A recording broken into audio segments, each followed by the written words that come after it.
여러분, 우리 주변에 아직도 밥 한 끼를 제대로 챙기기 어려운 결식우려 아동들이 있다는 걸 알고 계신가요? 영상을 보신 후 댓글을 남겨주시면 결식우려 아동들에게 도시락이 전달된답니다. 댓글 하나에 도시락 하나. 여러분들의 따뜻한 관심과 참여 부탁드립니다. 안녕하세요, 반갑습니다. 테크의 흐름을 살펴보는 IT 뉴스. 지금 보시는 영상은 러비뉴스입니다. 엔비디아는 얼마 전 DLSS 3.5를 발표했습니다. 레이 리컨스트럭션이라는 새로운 기술을 추가하면서 게이밍 그래픽 기술에서 DLSS의 입지를 한층 더 강화했습니다. AMD는 독일에서 진행된 게임스컴에서 DLSS에 대항하는 AMD의 게이밍 그래픽 기술인 FSR3의 최신 소식을 공개했습니다. 현재 AMD의 라디온 그래픽 카드 유저분들이라면 목 빠지게 기다리고 있을 내용이 바로 FSR3가 언제 등장하는가일 겁니다. 늦게나마 AMD는 FSR3를 다시 꺼내 들었는데 발표된 주요 내용은 다음과 같습니다. AMD Fidelity FX 슈퍼 레졸루션 3, 줄여서 FSR3는 AMD Fluid Motion Frames라는 기술이 추가되었습니다. 쉽게 말해서 엔비디아의 DLSS3에서 등장하는 프레임 제너레이션을 떠올리시면 됩니다. 엔비디아가 AI 딥러닝 방식의 하드웨어를 통하는 프레임 생성 기술을 내놓은 것과는 달리 AMD는 FSR3에서 별도의 머신 러닝 하드웨어가 필요 없는 Fluid Motion Frames라는 기술을 통해 게임의 프레임 사이에 새로운 프레임을 추가하는 것으로 출력 프레임을 끌어올립니다.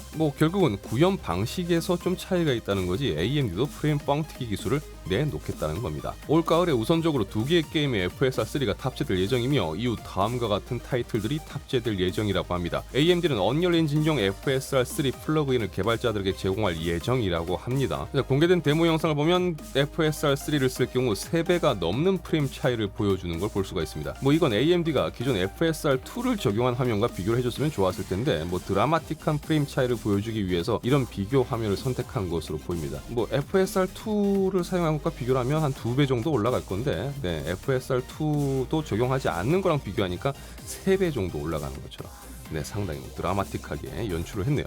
그리고 플루이드 모션 프레임즈라는 기술을 사용할 경우 발생되는 레이턴시 증가를 해소하기 위해서 라디온 안티 렉 플러스 기술을 사용한다고 전했습니다. 마지막으로 이미지 품질을 중요하게 생각하는 사용자를 위한 네이티브 안티 엘리어싱 모드도 공개했습니다. 이 모드는 FSR의 업스케일링 기술을 사용하는 게 아닌 네이티브 해상도를 기반으로 한 이미지 퀄리티를 올려주는 기술이라고 보시면 됩니다. 당연히 해당 기술을 사용할 경우 프레임 저하가 발생되는데 여기에 플루이드 모션 프레임즈를 사용해 이미지 퀄리티를 더 올리면서 프레임을 어느 정도 더 올리는 이점을 누릴 수 있다고 밝혔습니다.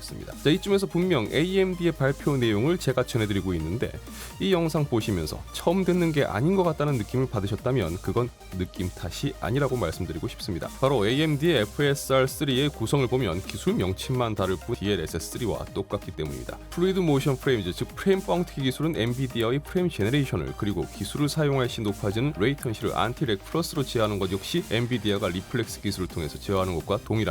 물론 해당 기술을 구현하는 세부적인 방식에는 차이가 있겠지만 개념적인 부분에서는 동일한 것을 볼 수가 있죠. 여기에 네이티브 안티 에일리어싱 모드도 엔비디아의 DLAA와 기능의 목적이 동일한 것을 볼 수가 있습니다. 이 정도면 AMD가 엔비디아와 한몸 아니냐라는 우스갯소리가 왠지 진지하게 느껴지는데요. 엔비디아를 칭찬하고 싶은 건 아니지만 게이밍 그래픽 기술의 표준을 만드는 건 엔비디아, 결국 이걸 따라가는 건 AMD라는 생각을 지울 수가 없습니다. 하지만 이번 FSR3는 엔비디아의 DLSS3와 큰 차이점을 가지고 있습니다. 바로 오픈소스 기반의 하드웨어 제약을 받지 않는다는 부분입니다. 그 말은 엔비디아의 RTX 20이라든지 RTX 30 시리즈를 사용하는 유저들도 FSR3가 적용된 타이틀의 경우 사용할 수가 있다는 겁니다. 그러니까 RTX 40이 아니어서 DLSS3의 프레임 제너레이션을 사용할 수가 없었던 프레임 뻥튀기 기술에서 외면받았던 유저들도 FSR3를 지원하는 타이틀이라면 플루이드 모션 프레임즈 기술을 통해 프레임 뻥튀기를 맛볼 수 있다는 겁니다. 물론 AMD의 방식이 하드웨어 머신러닝 기반으로 한 엔비디아의 방식과 퀄리티라든지 효율 측면에서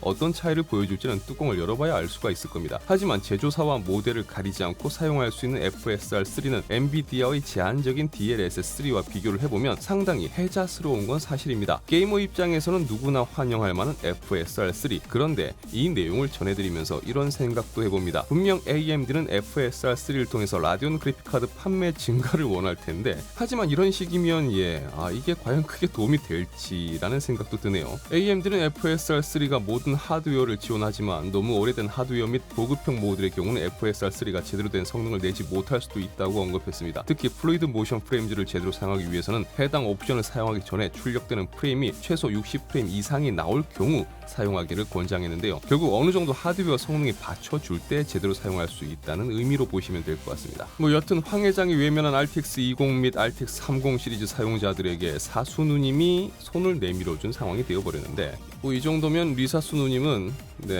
그저 빚.